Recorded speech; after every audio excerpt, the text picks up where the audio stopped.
pleasure was given to me to talk about spiritual warfare last semester. Some of you missed that. However, who asked the people that were here about it, they'll give it to you.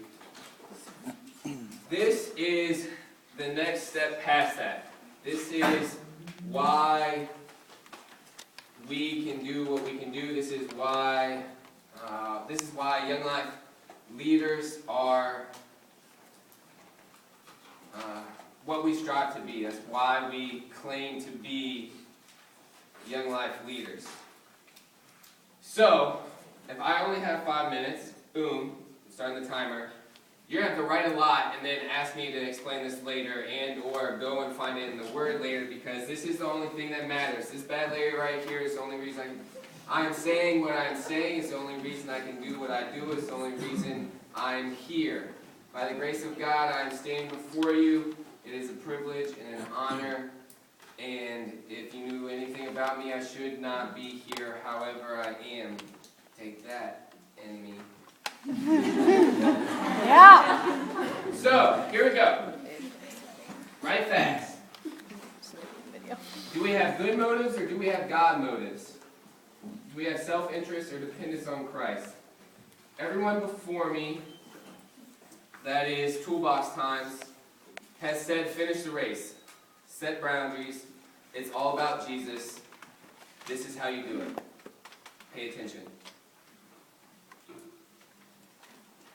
We finish the race set before us as we understand our mess-ups. You will mess up.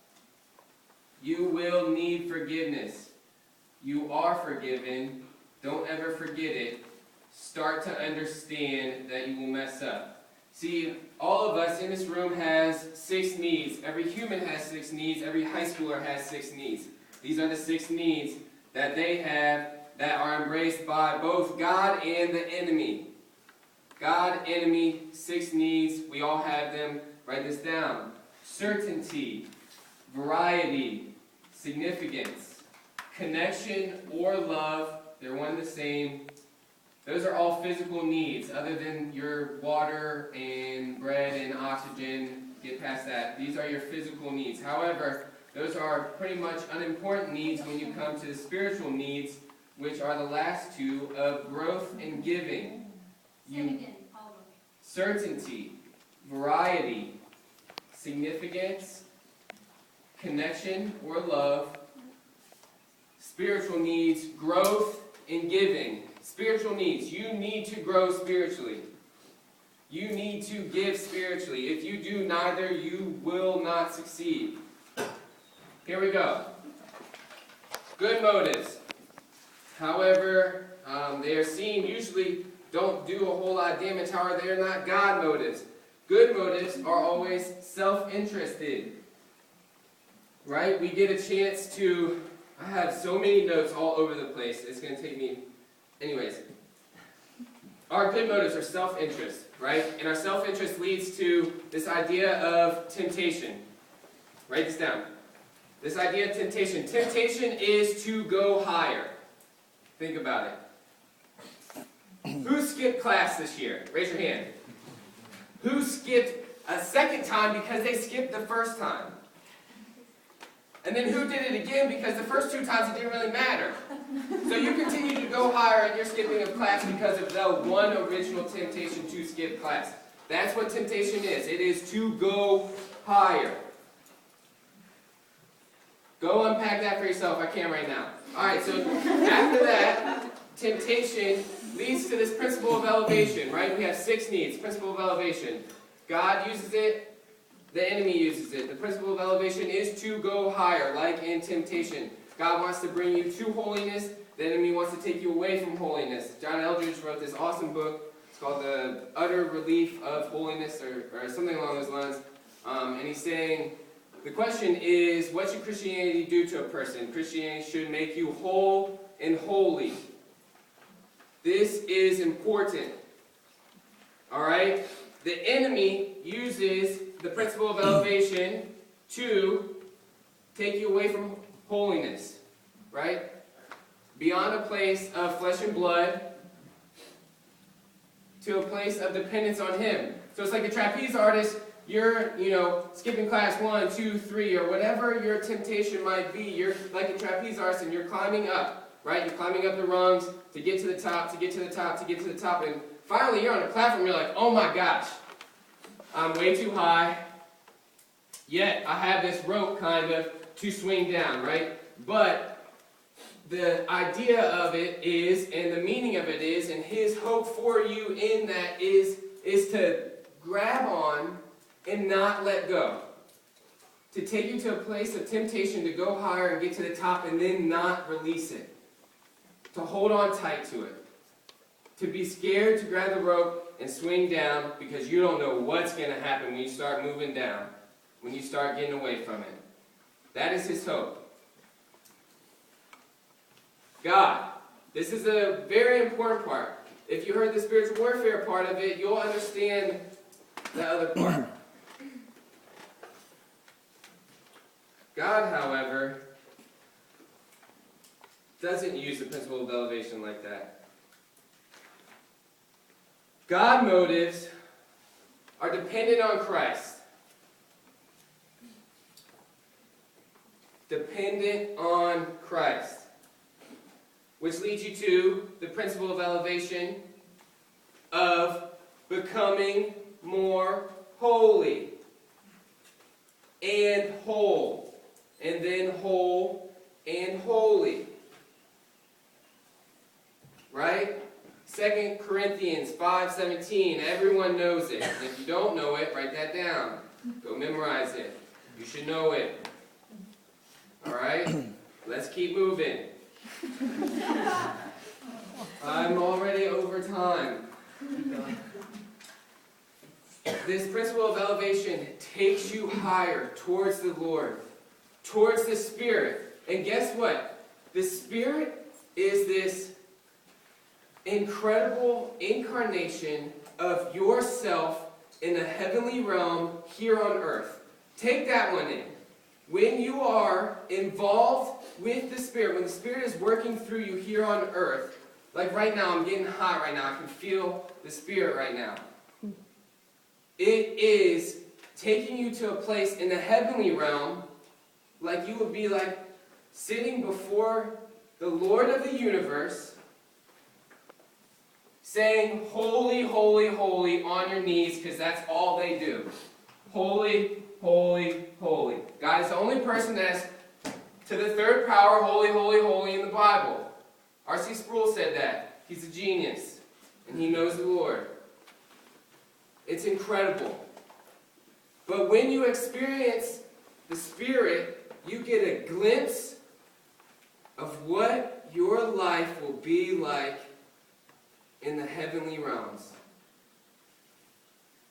It's a glimpse. And then you get back to our ways. We do have good hearts. We get back to our ways and then we step back into the Spirit sometimes. There are a lot of people that live in the Spirit all the time. It's incredible.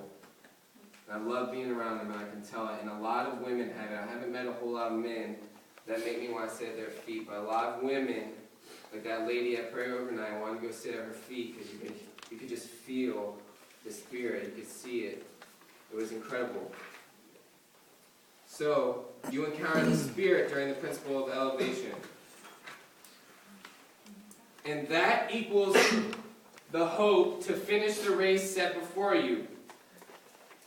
During these times, during both good motives, God motives, right, our 6 needs,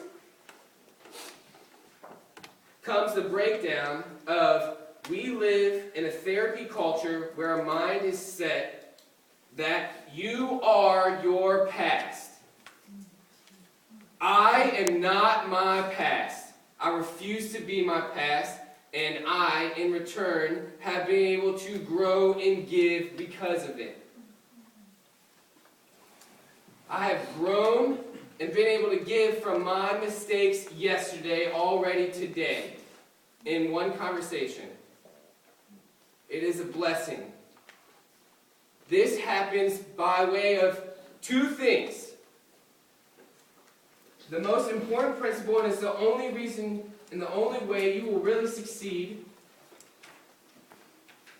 It's called growth in grace. You do not deserve anything.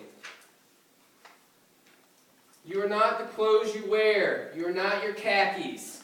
You're not your day job. That's a Fight Club quote. I like it a lot. Growth in grace. You do not deserve anything. However, it's all been given to you. All of it. Given to you. Need. Need. Understand that. And this is what happens. Our hope relies on our 6 needs that every human has met in the person of Christ. Not in our good motives which lead down the path that I just talked to you about. Temptation is here. The principle of elevation draws you either way, God or the enemy. This is where you succeed. Our world tells us that the truth hurts. The truth heals. The truth sets you free. Freedom encompasses everything that grace wants to give us. The truth of where you are at will allow you to come to the Lord from either place. You either go higher with the Lord or you will come down from where you're at and He will take you up to Himself instantly if you bring the truth out.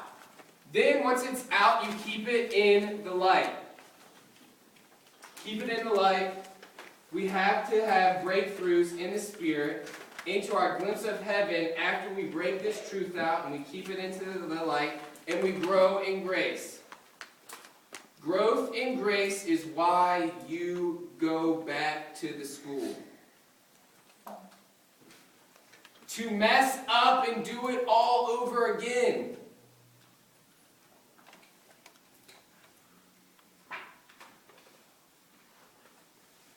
Growth in grace. Grow in something that you do not deserve. Grow, grow, grow. That first conversation you guys had during your first week of contact work probably didn't go very well. Well, guess what? You grow in grace and you go back, and guess what? You do it better the next time. Why? Because of grace. Think about it. It's the only reason you go back to have that conversation again. It's the only reason we forgive others.